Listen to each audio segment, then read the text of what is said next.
As we dig into the Delphi murders 5 years later, still no arrests have been made in this case. So tonight our Emily Longnecker sits down with investigators to see how much longer the search for this killer could take.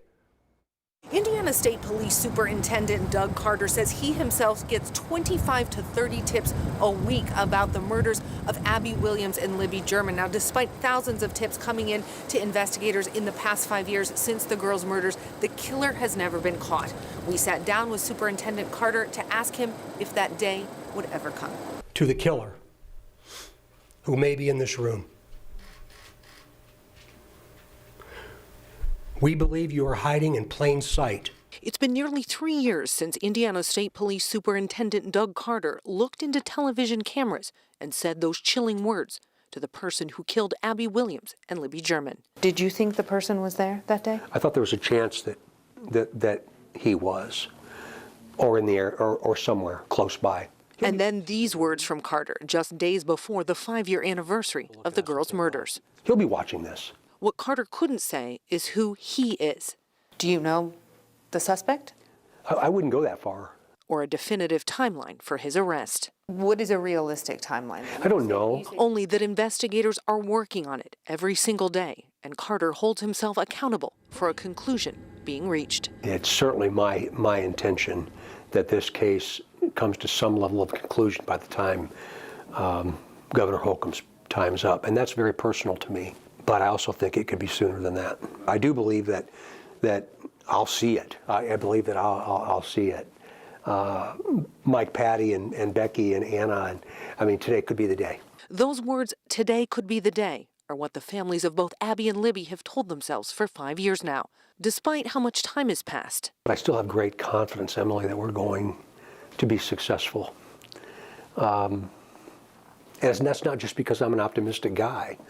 Eventually I'll be able to tell the world what we know. And the rest of the group will be able to tell the world what we know. Unfortunately, I can't right now. Since the girls' murders, investigators have released pieces of information at different times. Audio and video Libby captured on her cell phone the day the girls were killed. And 2 sketches of who investigators said they were looking for. This was the first sketch. Then, 2 years later, a very different sketch of what investigators believed the killer looked like. That was a very significant shift for us. And we had fully anticipated the criticism. But remember, a sketch is not a photograph. And I think eventually what we'll be able to do is put the face of the murderer up in between those 2 sketches, and we'll be able to merge them together and become one. The latest development came late last year when state police asked for information from anyone who had contact with the social media profile Anthony_Shots, saying it was connected to the case. I'm not going to talk about where we are because of that, but I can tell you we gleaned a tremendous amount of very positive information, and we're continuing to run those tips down. Do we think this person is local? Again, I think that there's a strong likelihood that that's the case, but that's as far as I'm going to go. What Carter will say, without any hesitation, is what he would say to Abby and Libby today if they were standing in front of him. It would be that I'm sorry. We couldn't protect you. But I also hope that you're proud of what we've tried to do for your family, and that I believe I'll see him again. Tonight, we're taking a look back at the investigation and growing evidence over the last 5 years. It all started on February 13th, 2017. That's the day that Abby and Libby disappeared. They were hiking on the Monon High Trail.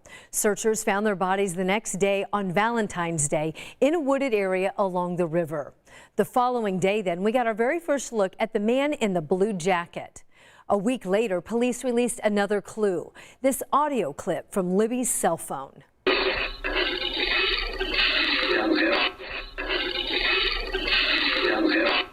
Those then were the only clues we had for about 5 months. But then on July 17th in 2017, police released this, a sketch of the suspect. And for nearly 2 years, that's all we had until April of 2019.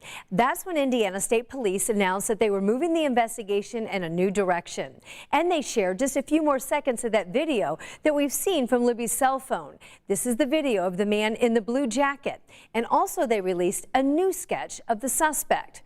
Fast forward to December 6, 2021. That's when Indiana State Police said that they needed information about the social media account Anthony Shots. The man accused of running that account, Keegan Klein, now is in jail on charges for crimes against children. He is not charged in the Delphi murders. Efforts to solve this case have gripped national attention over the last 5 years.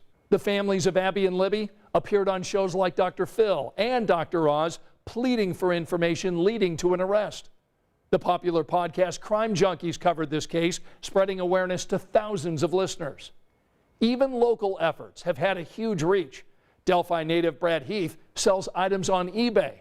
Back in 2019, he started including flyers about this case with every package he mailed.